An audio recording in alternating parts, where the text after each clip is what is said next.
Sinabi ni Senator Amy, parang pampintura lang daw yung budget na ibinigay sa San Juanico Bridge. Ba't daw po ganun?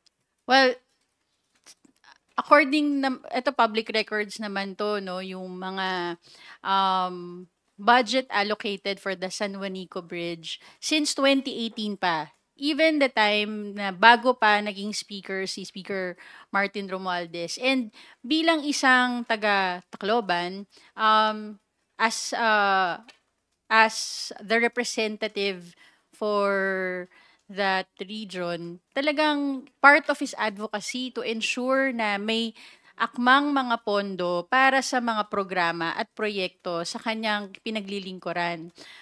Makikita natin na tuloy-tuloy naman ang naging budget allocation para sa San Juanico Bridge for its maintenance, rehabilitation.